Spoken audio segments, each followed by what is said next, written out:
How about there? Greetings, everybody. Welcome. Welcome. I am going to fix my sound in just a second here. Give me a sec. Welcome to the live stream. Put that there. Lower that down. Do that. Don't do that. And put that there. All right. Greetings. Welcome to 5 Play Friday Live. We are looking at plays, looking at all of the things so we can get better as basketball officials. Glad to see everybody in the house. Brian Van Beek from Iowa. Excellent. Iowa. Yeah. It is tournament season here in the United States. Thomas Hannian in the house from Virginia. Good to see you, Thomas. And the Zooch, bringing it from Missouri, along with Jason Hayes. Go Peacocks. I don't know who that is. Collis, Brooklyn in the house. Excellent. Wesley Bates, good to see you. Will Jacob show up and give me tremendous grief about my Golden State Warriors and their pursuit of returning to greatness? Suffering all the slings and arrows. Good to see you, Joe. Thanks for that link on that play. We've got that. That'll be a bonus play today. Why Sports is in the house from Atlanta. All right, Mike. Killing it up in Alaska. Boys semifinal and a girls semifinal tonight. Excellent. Yeah, there's a leave the court, run through the foyer of the gym, come through an adjacent bathroom onto the court for a wide open three-pointer.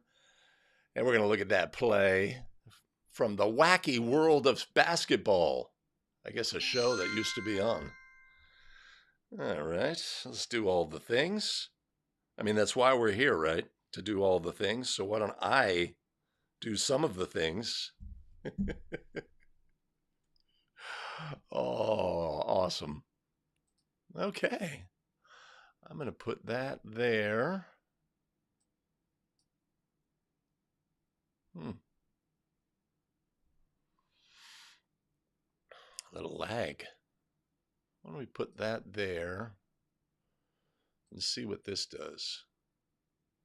Hey, let's take a look at the rundown, as we like to do every Wednesday at In the past, every Wednesday we have done Basketball Rules Expert. Let's move Greg over just a little bit. Look at that. Is that?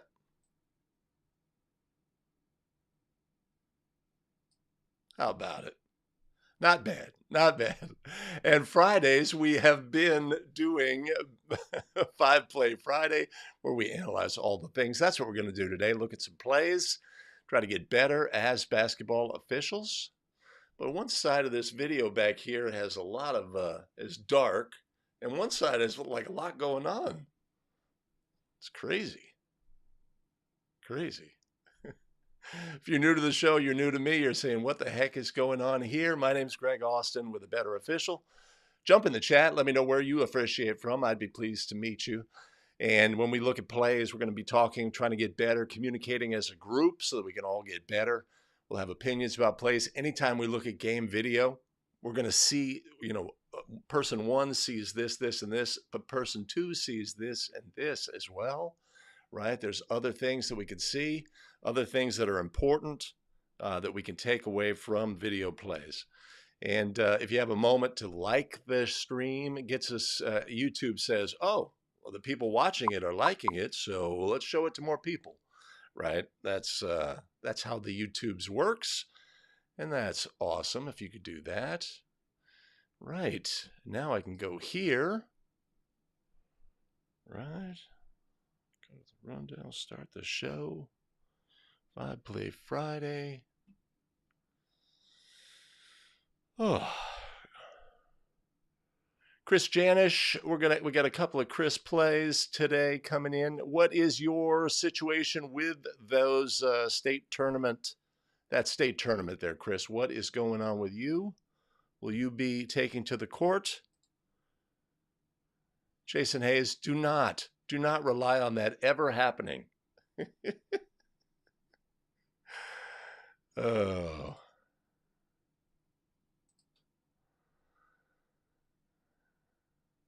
Oh, the St. Peter's, what was it, anteaters?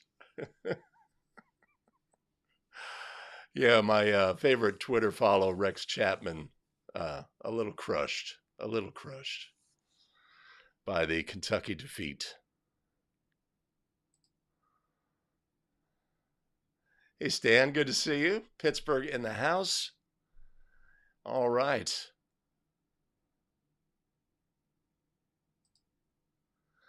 Chris says, boys semifinal tonight, 3-day tournament that started yesterday. We officiate 1 game a day, and we are alternate official for 1 game in the tournament. 12 on site. So semifinal will be your last game as a crew member, and then you'll be alternate on a subsequent game, or is there a pool from which officials will be selected? Yeah, that would make sense.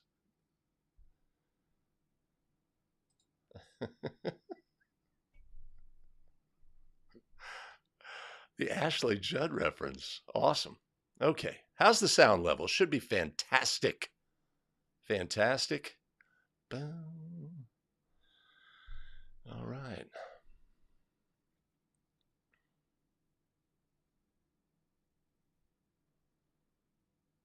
Okay, I'm going to go there, and I'm going to say,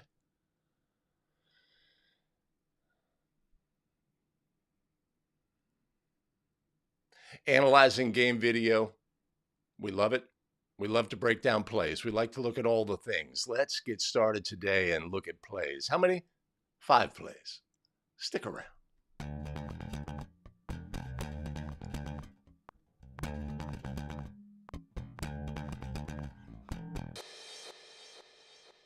Greetings. Welcome back to another episode of 5 Play Friday, the YouTube show where we take a look at all of the things and get better as basketball officials.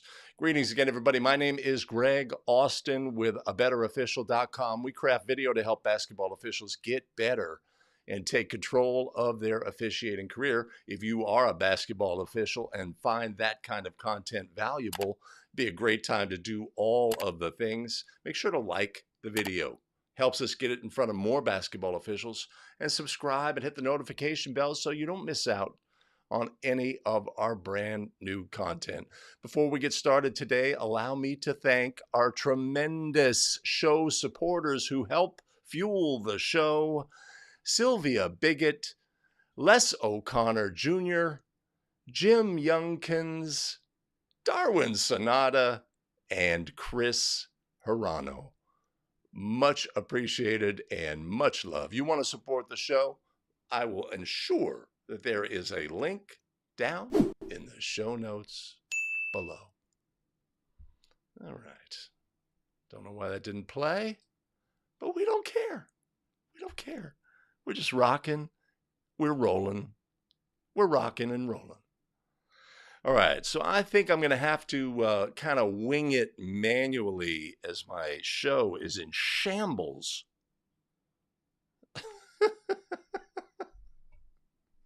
Shambles, I tell you. Let's play that. Go there. All right, I'm going to give it one try to see if it works. Let's see.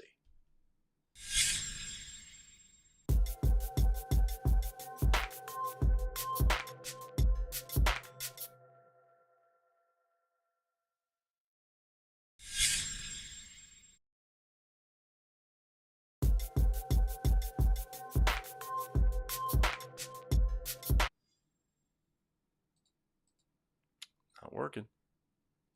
But I'm versatile.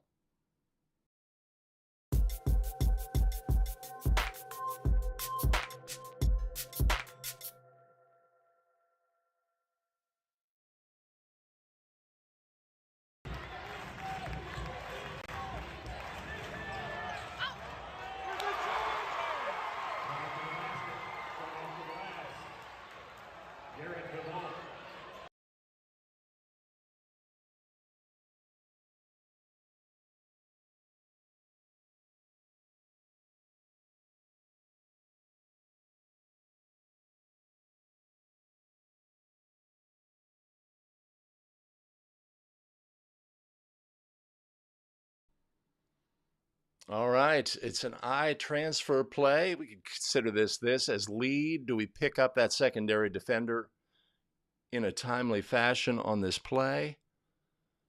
Would be our judgment. Let's take a look. Ball's in the trail's primary coverage area. Primary defender. Trail would have that backside hand on the ball handler. Lead needs to pick up that secondary defender, right? It would appear to the casual observer that this secondary defender has indeed gained legal guarding position. All they have to do in this situation is gain that guarding position prior to the player going airborne. And it would appear that they do that on this play, right? We can look at our position as lead on this play. Trail pretty static, right? Lead is looking at the ball handler, right? This is a common scenario where we as lead pick up the ball handler in this instance, but we need to have some habits and fundamentals that give us the best chance to get plays correct. In this instance, when our shoulders are parallel to the end line, we're not going to have the ability to pick up that secondary defender as well. If we adopt a fundamental position of shoulders 45 degree and mirroring the basketball, if we were a little wider on this play, right, it would give us a better chance to more easily pick up the secondary defender on this play.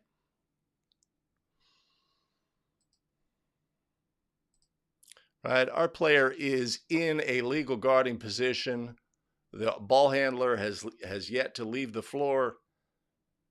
There is significant torso contact here, displacement. This would seem to be a charge. We are viewing this out of context. How have similar plays been adjudicated in this game, etc.? On its merits, this would appear to be a charge. But what can we take from it, right? We can take I transfer, right? What is the lead official looking at on the play? When do they pick up the secondary defender? How does the rest of the crew react to this play?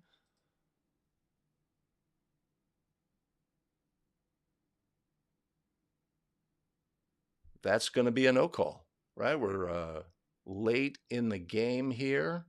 We're in the fourth period. I think there's just a few minutes to go.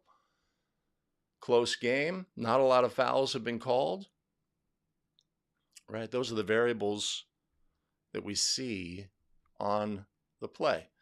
So one of our key takeaways is always, all right, here's this play. They got the call right. They got the call wrong, whatever, right? But what do we see about habits and fundamentals, and how can I make sure that my habits and fundamentals give me the best chance at getting plays correct, right? If we improved just a step wider, improve our body angle on the play, recognize when this play goes to the basket, who is officiating whom. We're going to trust our trail to have a hand in the back here by the primary defender on the play. Who does the lead need to officiate on this play? We need to pick up that secondary defender, transfer our eyes there, and be in the best position to adjudicate the play properly.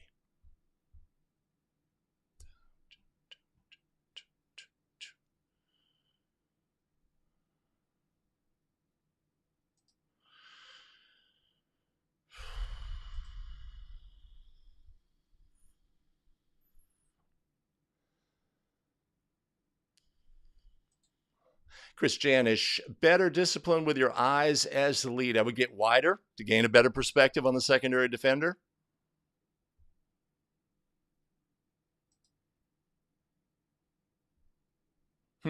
A history of the defender. That's interesting language. I like that. A history.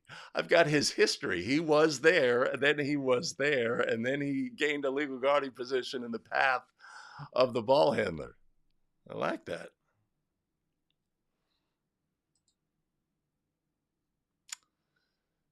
Mike thinks the lead had a good wide position, or the width of the play was sufficient.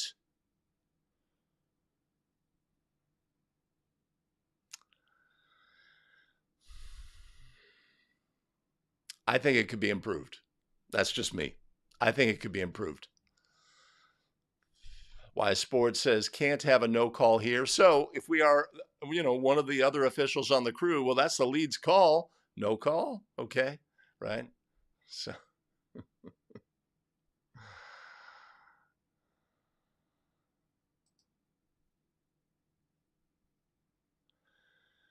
yeah, I don't think depth was the issue. I mean, to me, it's pretty straightforward. If our lead here, let's see, what letters do we have here?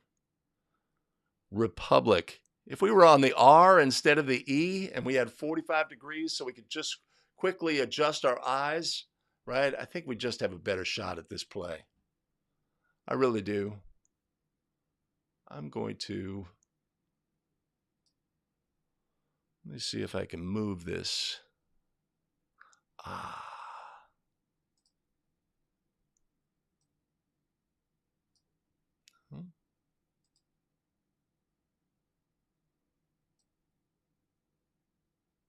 Make that a little better there. Yeah.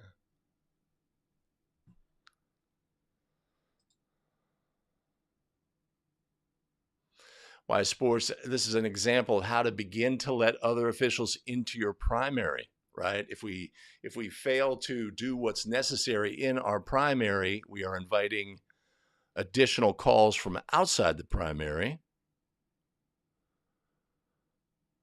Now, let's do that. Yeah.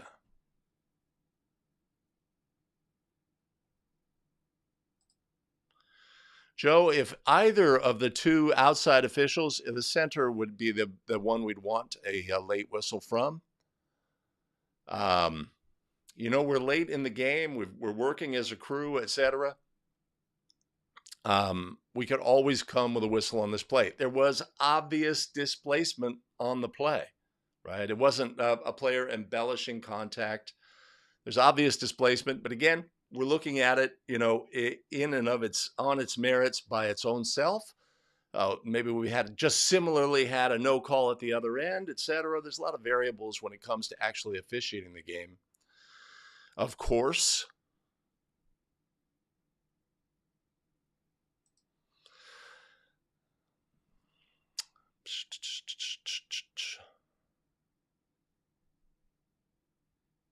Okay. All right. All right. A great play to get us started looking at the basics and the fundamentals that we like to look at. Now, let me do that. Right. Right. Let's see if this works. Let's take a look at our very next play. Play number 2.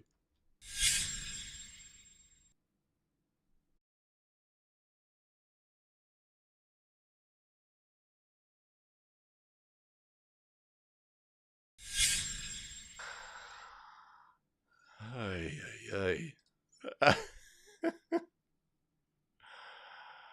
I mean it. Hey, let's take a look at play number 2. No, we're not going to look at play number 2. What's wrong with this picture? Let's take a look at play number 2.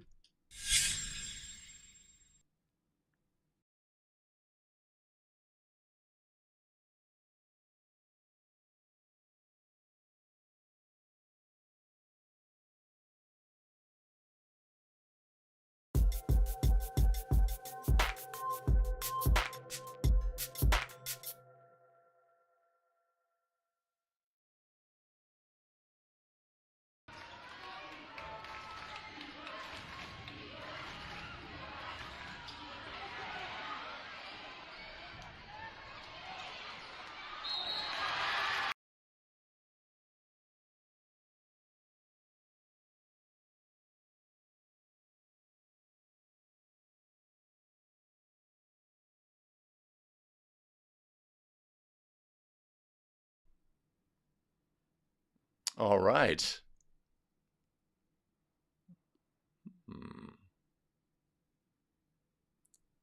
do that. Yeah. And do that. All right.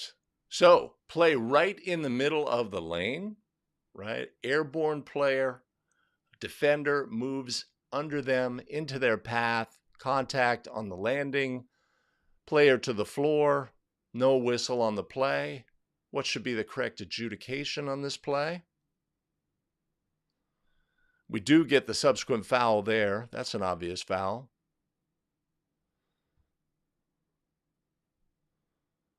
This could be a tough play as it's between. It's interesting in that it's right in the middle of the lane. So all of the officials can have a look at the play and have an opinion about the play and pick up defenders, etc. But it's also like it's an unusual play in that we didn't anticipate this action by this defender to get into the path. And we could be caught off guard. I saw the player go airborne. I didn't see how the player got in their path. I saw the player in the path. I didn't see when the player went airborne, etc. And we could say, must this rise to the level of a foul, right? As black team retains control of the basketball here. To me, this is a foul. We should have a whistle on this play. Our airborne player moves under them. Two players on the floor. Definitely needed a whistle. Where could the whistle come from on a play like this? Right in the middle of the lane. It's a coverage area for all officials, essentially. The player left from the center's primary. The defender came from the trail's primary. The whole play occurs in the lead's primary, right? We can definitely have a whistle on this play and we can always come late and clean things up on the play. But this would appear to be a defensive foul to me. Airborne player had not established their position on the court prior to the player going airborne on this play.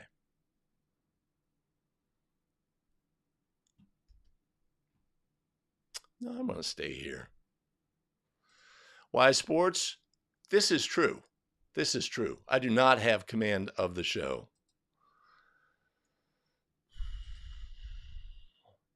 Mike says trail has the best look. But we look at the things, right? So like really, who picks up this defender, right? That would really be the key, because we're always going to be reluctant, if we don't have the full picture of the play, to put a whistle on it, right? So let's take a look. There we go. All right, so the ball's in the trail's primary. He has a count, right? So he's got the on-ball matchup and the defender. Let's see what our lead has on the play. All right, we've got two cutters. Lead appears to be looking across, right, at the action maybe that's trailing behind the player who catches the ball here. Doesn't appear to have eyes on white 3, right? So we get a situation where there's sort of like a void in our attention on the play. It just occurs, right? I'm looking a little bit over here. You're looking a little bit over here. Center official is like, come on, man. That's a tough spot for me, right? You know, looking at backsides on the play. But we could say, look, airborne player, contact, players on the floor, let's put a whistle on the play. I only have maybe as one of the officials, I only have like a 75% knowledge of what I think occurred. My brain is saying, occurred on the play. But you've got no call. You've got no call. I need to make a call. I'm going to put a whistle based on what I know. Right? I wish I had more information, but based on what I know on the play, I will adjudicate this play. I will own the fact that I did not have 100% of all the information that I wanted on the play, but the play needs a whistle You don't have a whistle. You don't have a whistle. I'll tell you what, I'm going to put a whistle. I'm going to own it. I'm going to put a call on, based on what I know and what I believe happened on the play.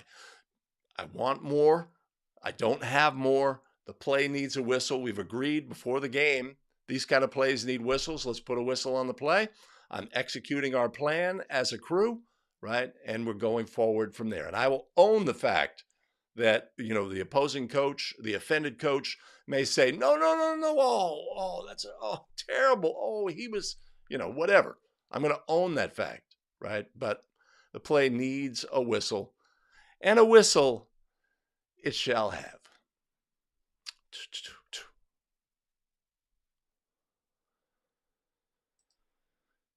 Yeah, it's tough though. It's tough, Chris, to come across, to the far side of the lane on a play where you've got, backside action. We'd certainly expect the center official is aware of any possible backside action there. Again, they're just not in a great position to adjudicate the play. But when we show that willingness to identify that the play needs a whistle, and that has more of a priority over my certainty about the play. Put a whistle on the play, own the fact that I'm less than certain, but this is what my call would be based on what I know, and go from there.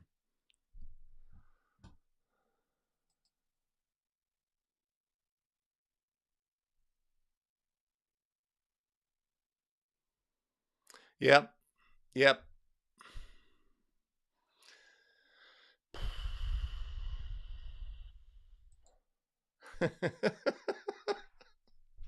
Strike that from the record. Mike says the trail did not have, now says the trail didn't. Yeah. But again, it's an I transfer, right? So if we look at the trail's position on the play, right? Their habits and fundamentals, did it put them in a good position to transfer their eyes to the next matchup, right? Because so we have this on-ball matchup, but what's the intensity of the matchup? Pretty modest, right? That's not strong defensive pressure. But we would have a chance to pick up this secondary defender. And if we look at the contact, right, it's leg contact, right? Contacted the player in the air, contacted their leg as they were airborne, just from that instant, from that one snapshot, right? Did 3 take torso contact on the play? If we just judge it based on the merit of the actual instant of contact, we could say block, right? Just based on that snapshot, block, right? And that's all I have, right? But our trail here puts themselves in really good position with their body language, with their, the ability, because I'm here as trail, right? I've got the on-ball matchup, and all I got to do is shift my eyes, and I can pick up that secondary defender. I don't have to turn my body. I don't have to turn my head even, right? I've got the big view, and I can just go here like this. Right, so we're in great shape to do that on the play. But no whistle comes. No whistle is forthcoming.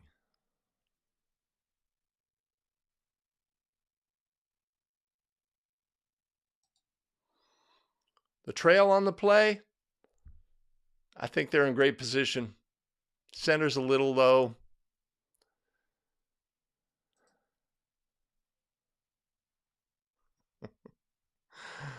All right. We're working things manually here. But I am poised now to go to play number 3. Oh. All right, that was a good one. Let's take a look at play number 3.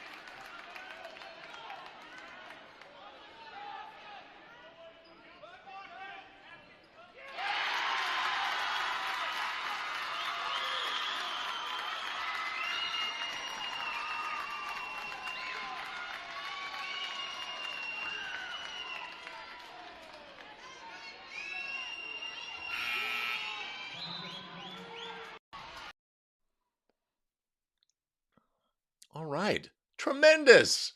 A continuous motion play. Center has a foul during the try. Excellent execution. So many things to look at on this play. This will help us get better as basketball officials. First of all, the center official on the play has a foul, goes immediately to the trail official who had the three-point shooter on the play, confer, a lot of head nodding, etc., and they agree that continuous motion applies and that the try should be counted and the goal should be counted and that the subsequent foul should be enforced, which would be a throw into the offended team at the spot nearest the foul, right? And if we look at the demeanor of the calling official on the play, right, and we go through we execute, we go communicate, head nodding, etc., go to the table, report, we're scoring that goal, we have a foul off ball, we are going end line, etc. What do we expect to have happen next? Do we expect some energy from the offended coach, right? Or from the coach who's getting the call is going against? Yes, we do. We are potentially going to put ourselves in a position to explain to the coach what we have on the play, why we are adjudicating, etc. We expect their energy level to rise, right? But we're going to be professional in this interaction. We don't shy away from that communication here. It's just like, yes, I will answer your question. I will confirm that we had the correct call on the play. We did it by rule, coach, etc. Allow them a moment to just express some frustration about the play, etc. And then we're moving on, right? So many positive habits there by the center official on the play. If we're going to look at how we want to handle this play, let's bring this and say, that's how I want to handle that play. If I have a similar play, that's exactly how I want to handle it. I want to go to my partner, gather information. We get together as a crew, show that we are working for the game and getting plays right, etc. We don't need the other official on the play. And then we're going to go report with certainty, strength, etc. We're going to then we're going to recognize that there may be some communication with the coach who got the call went against, allow them a moment, etc., and we're moving on, right? So a fantastic display. So many positives here by the calling of the center official. First of all, to, of course, observe the play, recognize the situation that we have, confirm with partner that what the situation is, how that we are going to recognize continuous motion on this play and allow the goal to be scored and the foul to be reported and moving on from there. Like that a lot. I could only hope that I would have the same. I think that's a previous play. All right. So Wesley says, good job as lead collecting the ball. Let's take a look at all of the things, right? So we're looking at all of the things. We're looking at the positives. We're looking at potentially some negatives, right? Let's take a look at our trail official on this play. Primary coverage area gets the open look on the play, right? That position adjust. They're obviously an open look official, but then we relax when the defensive pressure eases. The official relaxes a little bit and doesn't continue to fight for the look, right? We'd want that. Right, we end up in a more stacked position here. Once the defense relaxed and we go to a not closely guarded signal, then we failed to keep working on position adjustment on the play, right? We end up with a stacked look. Did the player land on the defender's foot? That would have been interesting. If we had a foul on the play, then we'd have to get out the rules book, man. What is our lead officiating on this play? We got a cutter going through. Boy, they are looking right at it, but no whistle comes from the lead.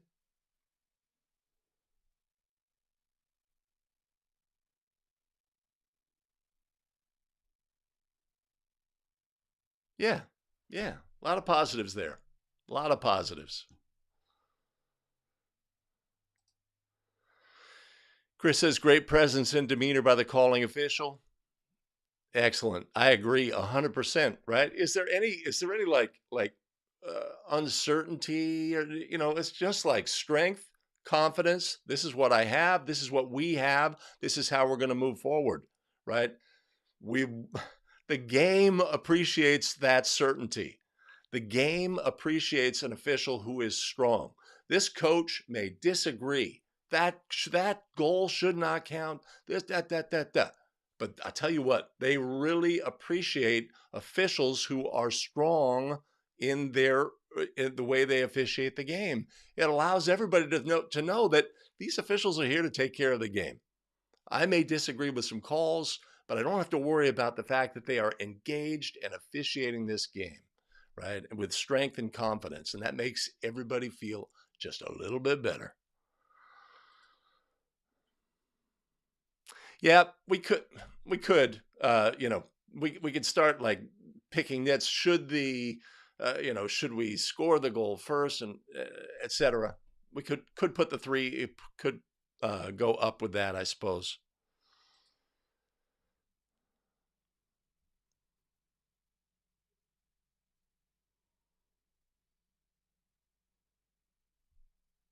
Yeah, I agree, Brian. I think that is what happened on the play. Oh, we could look at the play itself, I suppose. Just moving past that. Let's look in the post.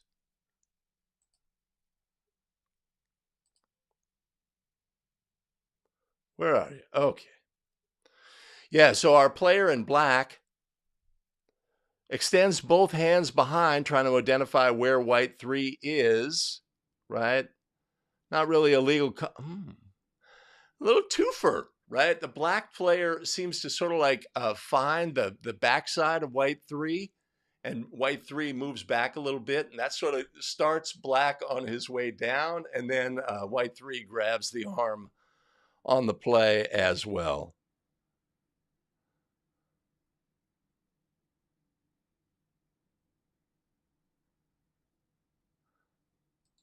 Now, you know, though, that our offended coach is not looking at that play. He is looking at the ball handler. Right? He's not going to have an opinion about the action underneath.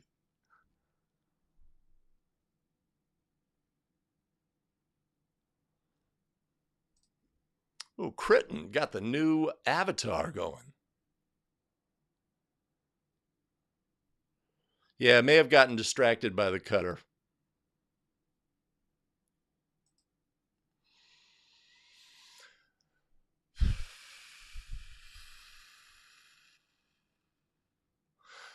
Well, it may not, I think our player had begun losing their balance slightly, and then it was just like a little tug on the arm, probably did the trick.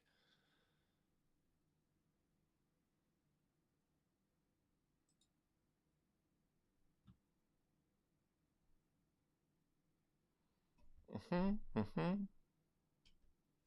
going to go there. I'm going to go there. We'll go here.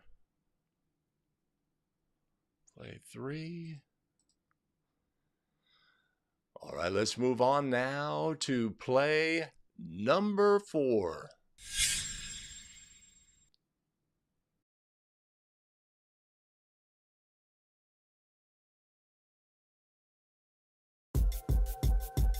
With a 4-point lead, and remains at 4 as he misses the first. 13 seconds remaining.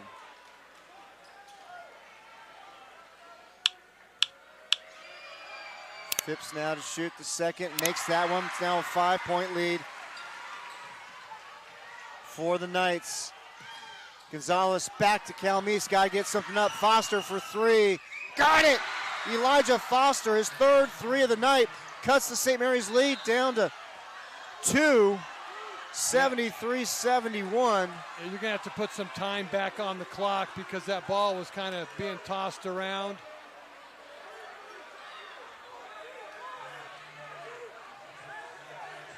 So the officials are going to discuss. That was a good 2 seconds ticking off of that ball, was just going back and forth. Because there's 1.2 seconds left in the clock, and now officials are going to come over to the scores table.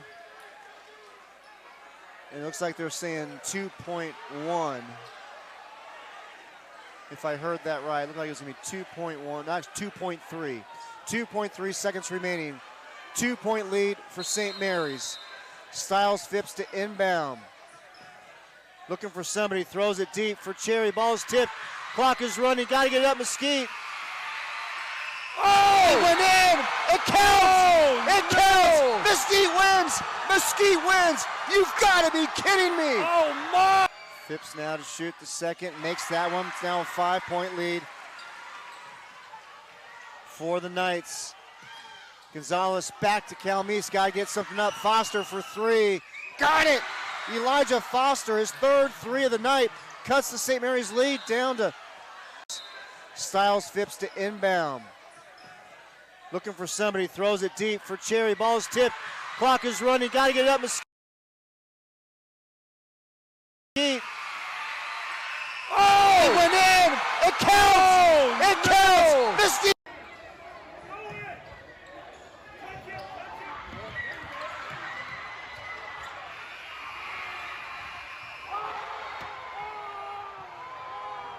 With a 4-point lead and remain. All righty. All right. A play in Arizona, a semifinal playoff game. Close game, obviously.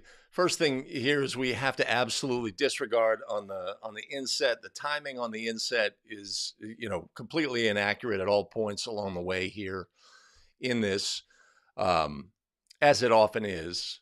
But we've done some overlays with clocks on this, etc. So we have a situation where team is up by 4 after a made free throw. They come down, hit a 3. Wait, was it up by 4? We are up by 5, right? Team is up by 5, have the throw in, push the ball up the court. 3-point try from the corner is successful. Dead ball activity. Ball ends up behind the lead official. The official stops play, stops the clock, puts some time back on the clock, administers the throw in for the resulting play with 2.3 seconds remaining. The ball is thrown the length of the court, tipped. Does the clock start properly? Try is released. Is the try released in time, etc.? It is ruled to be a successful goal. Excitement reigns. Everybody goes home. I first saw this play. NFHS has a YouTube channel, and they posted this play as an exciting finish, and indeed it was exciting. Unfortunately, there's some problems on the play. There are some errors made by the officials on this play. First of all is when the ball goes out of bounds after the scored goal, right? We're looking here. Ball goes through the goal, 5.5 seconds remaining. Blue picks up the ball and passes it in the direction of the lead new trail official, right? This is where we go wrong as a crew. In this instance, the activity of the defensive team is to be ignored, right? This would normally be a rise to the level of a delay of game warning. My understanding from others is a delay of game warning had already been issued against Blue in this game. That's another factor on this play, right? The ball is passed towards the official and goes, into a dark corner of the gym. What is our responsibility here as a crew? When Blue, in this instance, scores the goal. White is, once the ball is available to them, has 5 seconds to release a throw-in. Once the situation gets to less than 5 seconds here, right here, it's like our responsibility is to allow the clock to run. If blue does something that cannot be ignored, then we will put a whistle and an intentional foul or something that rises. In this instance, the blue team action of delay an activity that would lead to a delay of game warning is to be ignored, and the clock should be allowed to expire. If we put a whistle, the clock becomes the ball becomes dead and the clock stops by rule. If a delay of game warning had been previously issued, or even if it had not, in this instance, the correct ruling on the play would be a technical foul, team technical in this instance. But our guidance by case play is to ignore this activity and allow the clock to expire. So our crew has made a mistake here, allowing the clock to be stopped, giving blue an opportunity. Because, right, so if we go back to our original scenario, right? Our original scenario, we're shooting free throws with 13.2 on the clock, right? The ball goes in the basket. The team is up by 5. We expect them to come down the court and attempt a desperation shot. And then what do we expect to have happen? This team is in desperation mode. They may attempt to foul before the throw-in begins. They may attempt to, we have a case play about running off the court. Ref, I'm off the court, right? This is a violation. You've got to put a whistle, right? They're going to do things, whatever they feel they can do to give themselves a chance to win. To stop the clock here is the key. So our crew makes a mistake in this instance. We put time back on the clock, inbound the ball, and what we see is from this last angle on the play, there's a couple of things, right? When we first view this play and this long pass and the ball is touched, etc., our brain says, oh, that took way more than 2.3 seconds, right? But in fact, our timer actually starts the clock really accurately on this play. But in the end, long try for goal is successful. Clearly, visual evidence says the lights on the backboard lit while the ball was still in the hands of the shooter. This goal should not have counted by rule on this play. Now, let's also look, right? So if we see here, when does the clock start? It started really quickly. There was no real lag there on that play. But we can also see here, and of course, this camera angle, something we have to talk about on this play is the angle of the trail official. They step onto the court so that they're not going to have the view of the scoreboard. This is a tough part of the court. We're also going to look at where our center official is on this play. Right? The ball is in the hand. The light is showing. That's what happened on the play. Now, this is a close play in the middle of the floor. That's not really the big takeaway for me on this play, is we can get that play. Well, I want high certainty that he did not get it off in this instance. But if we look also at our center official here and just recognize what we have. Okay, there's 2.3 seconds remaining in a game. Right? So we just recognize that fact. At each step along the way, we want to think, what am I prepared for? What's going to happen next? When this ball is thrown into the back court, right? We were in great position for pressing action in the front court. But where is the game? The game is now in the back court. The game is the think about the scope of the game is reducing, and the game is reduced to the fact that is this ball in the hand of the shooter when they release? We want all officials in this instance to have an opinion on this play. Okay? Our center, by staying stuck in the backcourt, or in the front court rather, here, has failed to put themselves in a position to make a judgment about the play, and that's what we'd want on this play. Expect the center official to at least be at the division line at this moment, have a strong opinion about the play, but the ball goes in. All right? So, in the end, the clock should not have been stopped on this play. And in doing so, we've opened the door for Blue having a chance to win the game when they should not have. Now, obviously, the actions of the players, they made the mistake of throwing the long pass, etc. The Blue player made a fantastic last-second shot that went in, right? All of these things are just, part of the situation. But our key component here is we should not have stopped the clock. And if we did stop the clock, the proper ruling should be team technical foul. How did the ball get to the dark corner? The Blue player threw it there. He was trying to throw it to the official, right?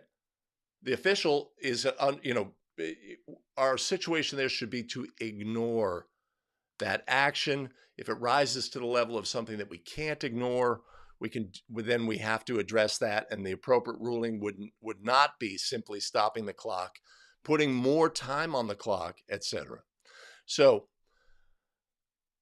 what do we want to do when we come to end of game situations is anticipate the obvious things that can happen, but recognize what we expect to have happen next. If this team scores a goal and they are out of timeouts, which is my assumption on this play, they are out of timeouts, right? If they had timeouts, they score the goal, what do we expect to have happen?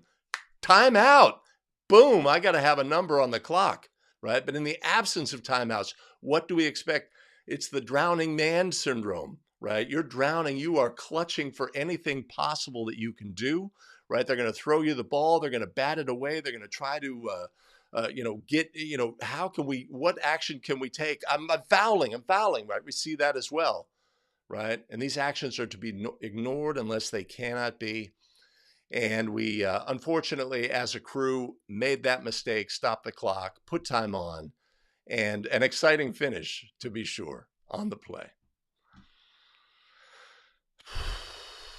Exciting.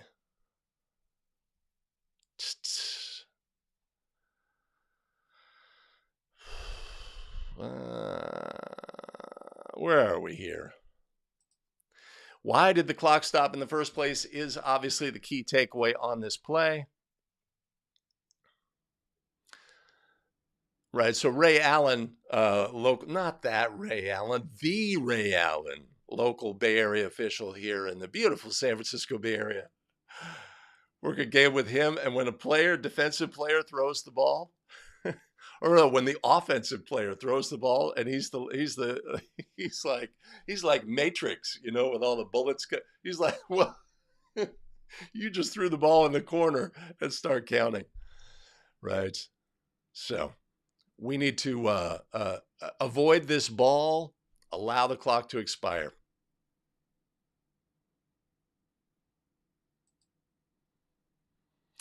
In New York, they use NCAA women's rules for girls, not for boys. And it was in Arizona, and there is no stop clock situation. This is NFHS rules.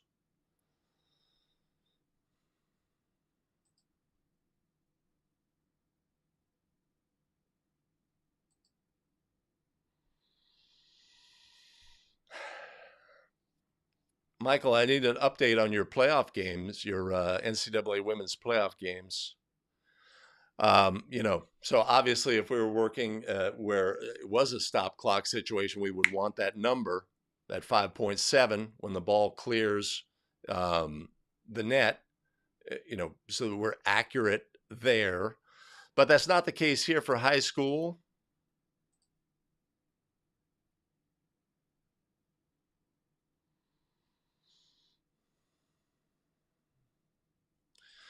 Billy's going to give us the rules reference on this, the ignore case play.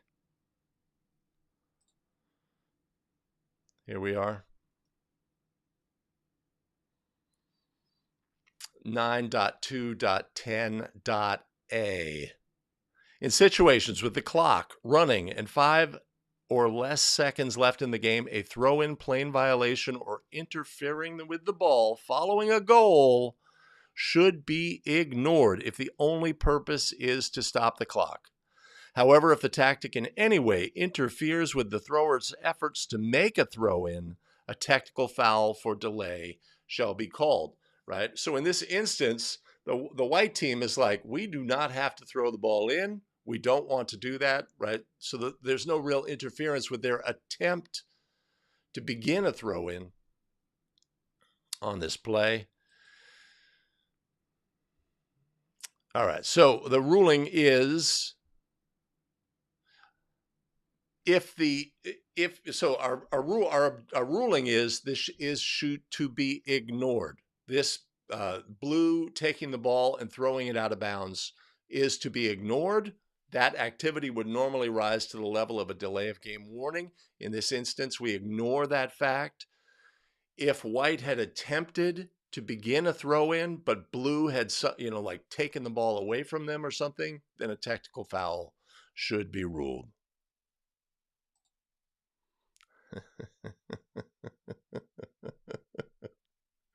Mike, I thought of that as well. What if a timer just stops the clock erroneously? I think that they have stopped the clock in error, and that our definitive knowledge of the expiration of time would say ball game over. Otherwise, of course, if the home team was trailing, they could use that as a tactic. Our timer could do that and inject that into the game.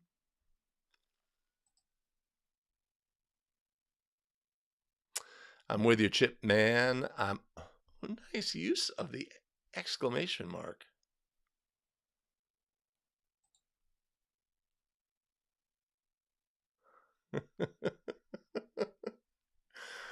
Right. Well, usually as crew chief, we get in this situation, we're 12.3 and we're shooting those free throws, and I'm the trail official, as we were when we started this play. I am talking to my table and saying, let's finish strong, right? You guys have done a great job. Let's finish strong. Let's be at our best here. The game deserves it, right? Just, not that everybody's not on their toes and ready. Just a reminder. Yeah. But that would be drama.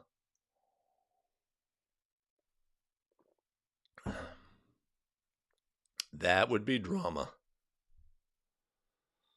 I think our clock operator did a great job starting the clock there.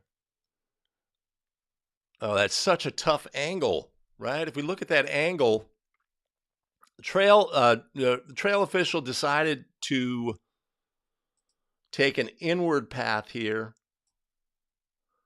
once the ball becomes loose. But you see our center is stuck. Our center is in no position here, and then they get blocked as well, to really even have an opinion about the play. We should be fighting because, again, our game has constricted down. Our game, right, whatever anybody else is doing on the court here, if two players are engaged in the front court here and are arm wrestling, that is not a factor on this play. That is incidental contact. Our game has shrunk down to half a second, player in the ball about to attempt to try, and it's just like, that's it. That's the whole game right there. That's all we need to adjudicate. Close. What a shot. What a shot. Tremendous.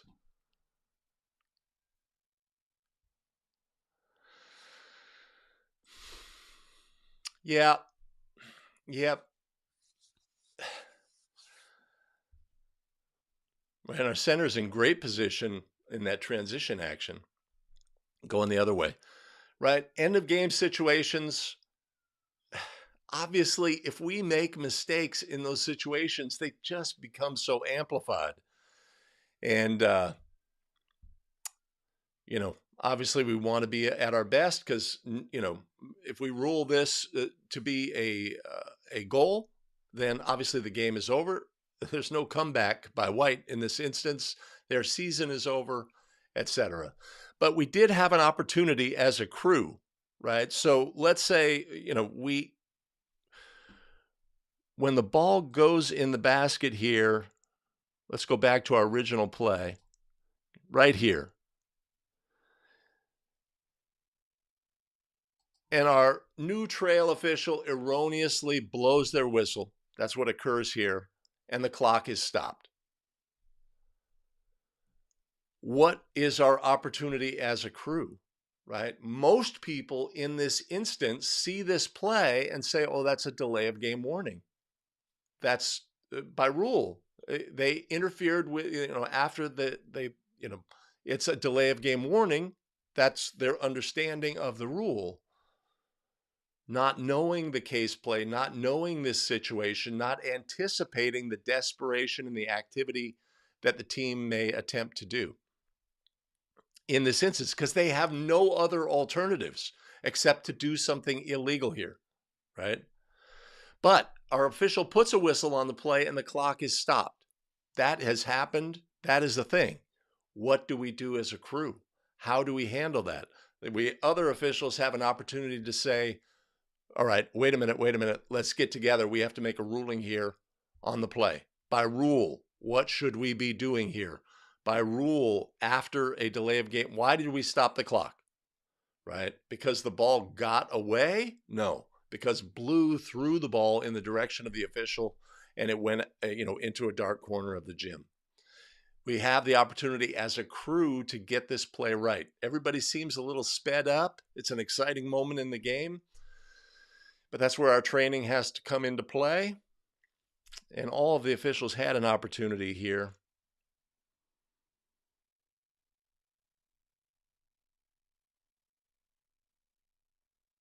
Right, one official's communicating with the table.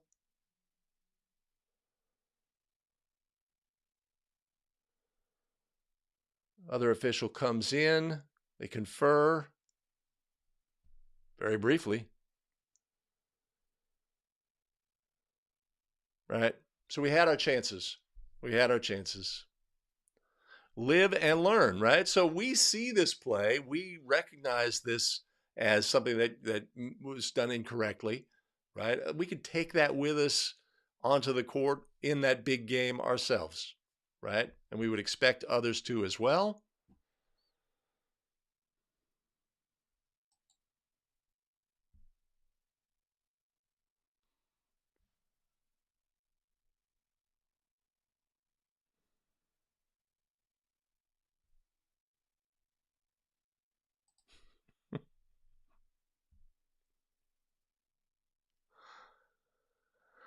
Oh boy. The ball gets stuck in the net. Well, first of all, the goal counts. And if we recognize that we are in a situation, Brian, if we recognize that our situation is White is under no obligation to complete the throw in here, right? That we're not going to begin our count until maybe after the ball bounces, right? Our player here from White doesn't really take any action. Let's see. Right? They sort of ignore the ball. Now, the rule is that we should begin a count, but look at where our clock is, right? It's below 5 at this point where we would normally potentially begin a count. What are we thinking in this instance? If they score quickly, I want to be super accurate with my 5-second count. I don't want to, allow them to spend 7 seconds out of bounds, not releasing a throw, right? So these are the things we're anticipating on this play. But when I see that it's under 5, I know that blue can do nothing to stop the clock. I know that white is under no obligation to attempt to complete the throw in.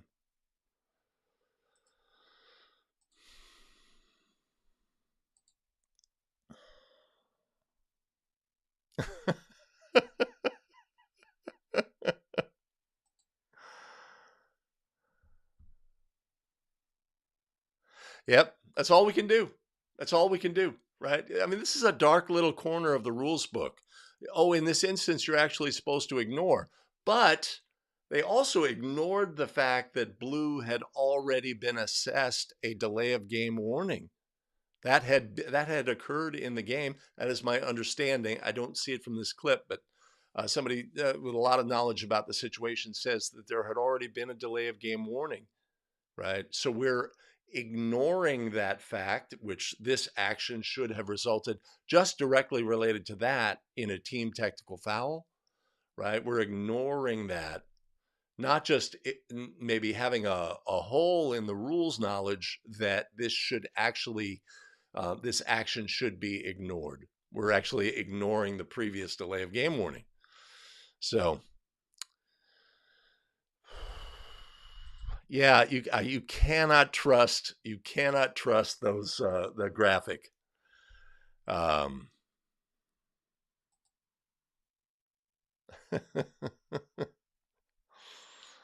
Yeah, yeah, yeah. So you could say, all right, first of all, if there's anything in the back of your head that's saying, wait a minute, let's slow down. Let's slow down. There's something to think about, something to talk about. Like I say, everybody seems a little sped up. Like, no, we want to get the game going again, etc. And it's obviously a super exciting moment. But yeah.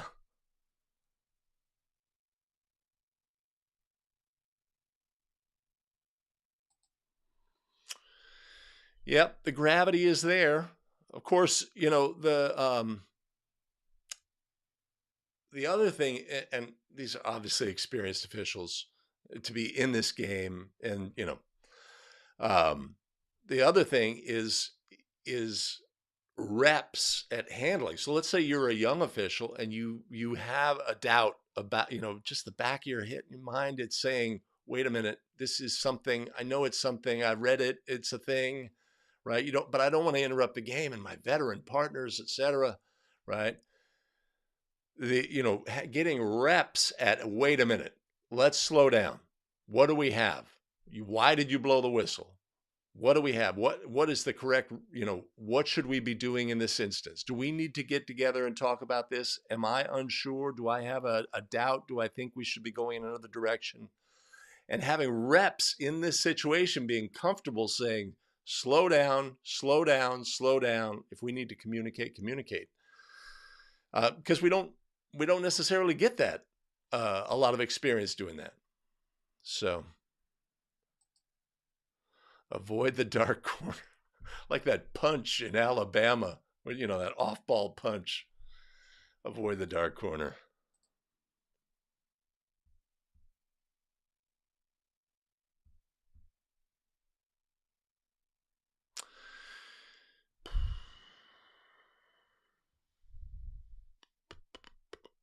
Okay. Do I have other plays? What do I have here? All right.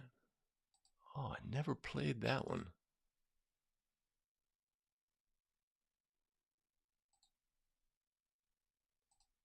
Okay. All right. It says play number 5. Let's take a look at play number 5.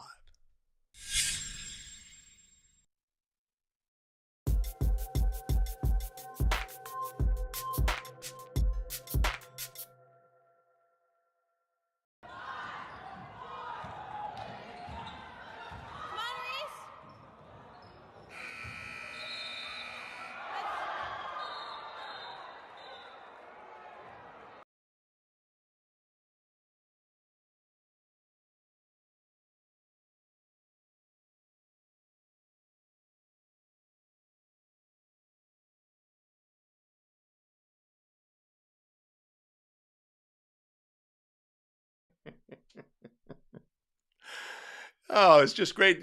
We see this play in the case book and, people bring it up as a possible scenario, etc. It's great to see it actually occur in the wild. It's a lot of things have to happen for this to actually occur. The player has to throw the ball with enough height that bounces on the court, that gives it then subsequently enough height to go in the basket. So it's great to see a play like this in the wild, right? But of course, understanding that no goal can be scored in this instance and understanding why no goal can be scored in this instance, right? We need to know as officials what causes the ball to become dead. Once the ball is dead, a goal cannot be scored. We know that when a try is in flight and the horn sounds, as it did in this instance, the ball does not become dead, right? But when the try ends, that is no longer applicable, and the ball falling short of the basket and bouncing on the court. So a ball in this instance, a try ends when it is obvious it is not going to be successful, when it contacts the floor or when the ball becomes dead. In this instance, once the ball fell short, the try had ended, the ball had become dead, and no goal can be scored. But of course, it's always great to see these things in the wild, to understand that it is possible and to not be caught off guard. We see our trail official here, almost laughing at the situation, recognizing it for what it is, getting the play right, etc. So a fun play to end the show today. 5 Play Friday. Live stream viewers, I do have a couple of more plays, but I'm going to go here and put a bow on the show and say thanks for joining us today for 5 Play Friday. Appreciate you. Let me thank our tremendous show supporters: Sylvia Biggett, Les O'Connor Jr., Jim Youngkins, Darwin Sonata, and Chris Hirano. Much appreciated. Much love. You want to support the show? I'll make sure that there's a link down in the show notes below. And I'll tell you what, in this one instance, I'll put a link above as well. Tremendous. Thanks for joining us today. We have additional video content available for you here. I have made this selection. YouTube has made this selection. You make your selection, and we'll see you in the very next video. Take care.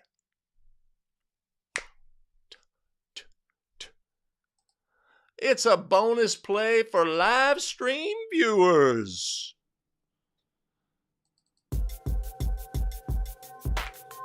All right, oh wait, I want to go there. Let's do it. Let's take a look at a bonus play.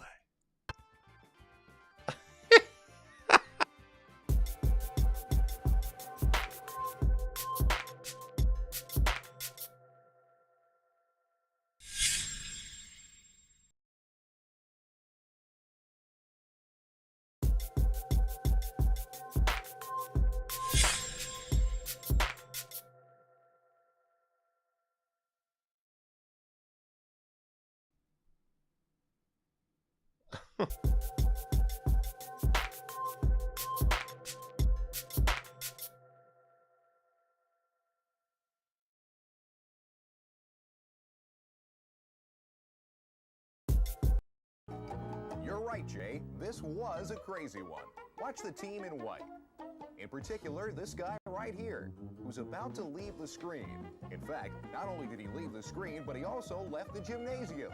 And his defender, right here, has no idea where he went. But the point guard knows exactly where he went. He's out in the hallway, getting ready to run around through the side door. He gets the pass and buries the three-pointer, just like they planned it. Okay, here it is again, this time in regular speed. As the team in white works the ball around, pay close attention to the hallway area where you'll see our sneaky hoopster. There he goes, and here he comes. Squares up and hits the shot. Pretty clever play, guys. All right, good times. So in another video, I guess there's a breakdown of how this came to be. I guess the kids were fooling around in practice and sort of devised this play. Player running off the court into the lobby of the gym, through an adjacent bathroom onto the court behind the cheerleaders, scores the goal. This is what we describe as an unauthorized leaving of the court. Again, great to see it in the wild. And a real advantage gained. Love the grainy, blurred footage. Love the old school two-person mechanics. Love it. Love it. A little Cracker Jack gym. Awesome.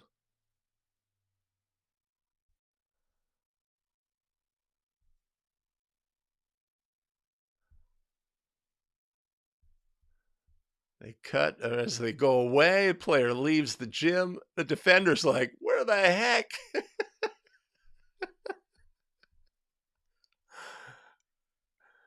And the timing on this pass, right, they'd obviously practiced it. The pass was thrown before he was even out of the bathroom. Awesome.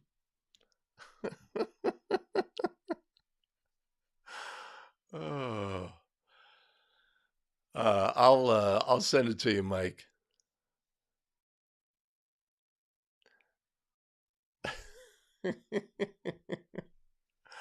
That's fun.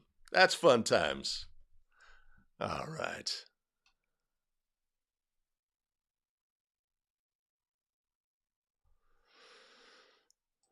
Chipman on the previous play says, count the two-pointer? What? We can't score that goal because the ball had become dead. And the reason it became dead, because it was no longer a try. Try ended when the ball struck the floor, or as I've communicated with Mike, actually just prior to that, when the try was obviously unsuccessful, which would be when it came up short, etc. Yes, yes. Our official is not fooled on this play. And if the ball completely passed through the goal on the previous play, I guess there's an NBA play where the ball is in the basket when it strikes zero, but doesn't pass through until after. And that would be a requirement on the play. The goal is scored when it completely passes through the basket or remains in the basket.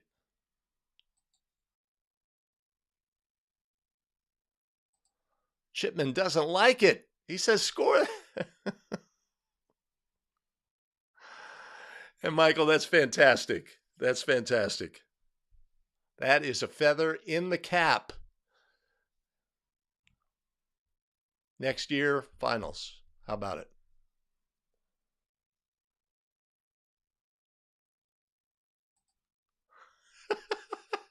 That reminded me of the Benny Hill theme song.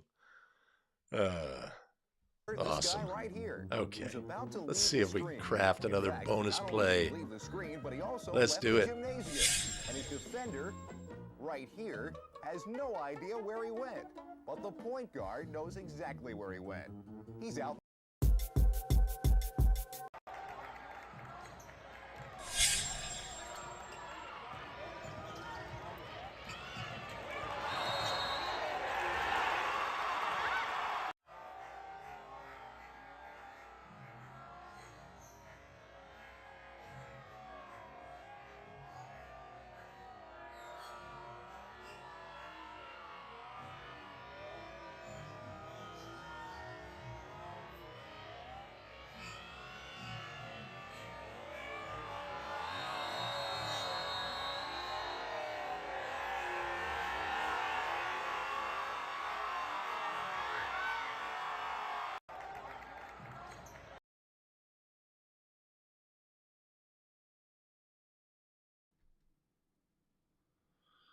All right, a closely guarded count, 5 seconds.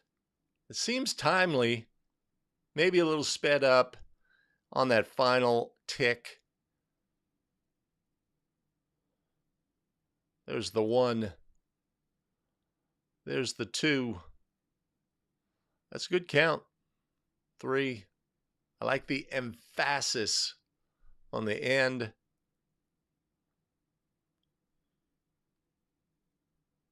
Yeah, I got no real problem. Maybe complete before the whistle. Hard to tell when it went there. Not a biggie. Not a biggie.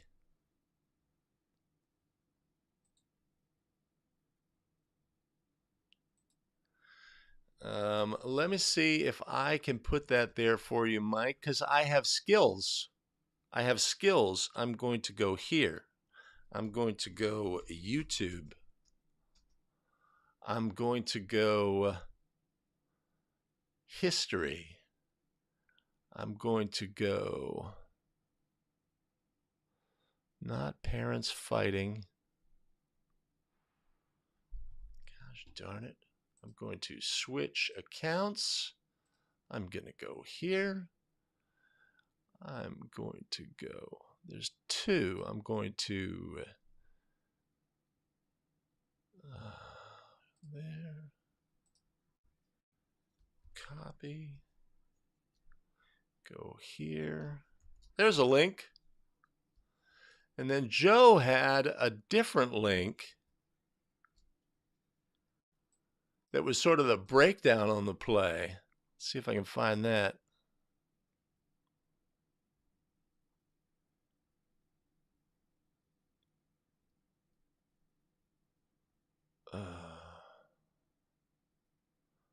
Kid hits a 3-pointer.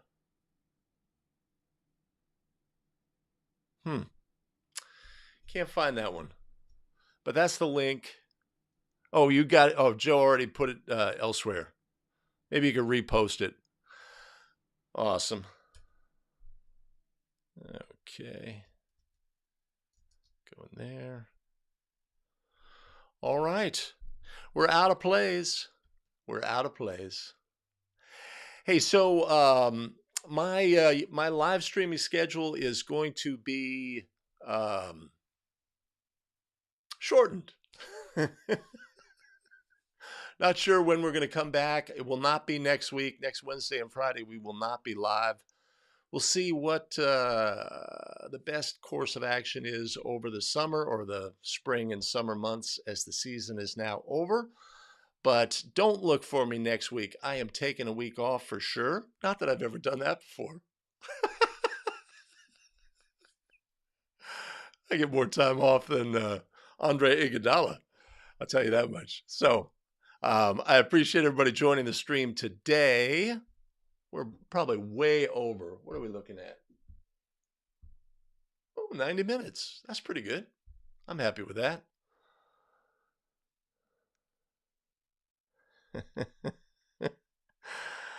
Chris wants to know about the swag. It is coming. It is coming. That was actually a one-off gift from that I got. Yeah, it looks great in the background there. Trucker hat. Let's see. How about that? Oh, come on now. Look like a football official. Swag's coming. Swag's coming. Got to get it designed and all this stuff. Appreciate you asking, Chris. And Chris, thanks for fueling the show with so many clips during the season. Such great video quality and such great clips. Really appreciate you.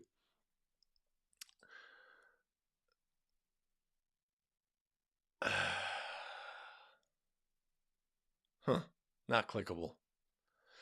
Oh, well, there it is. There you have it. Thanks for joining today. Make it a great weekend.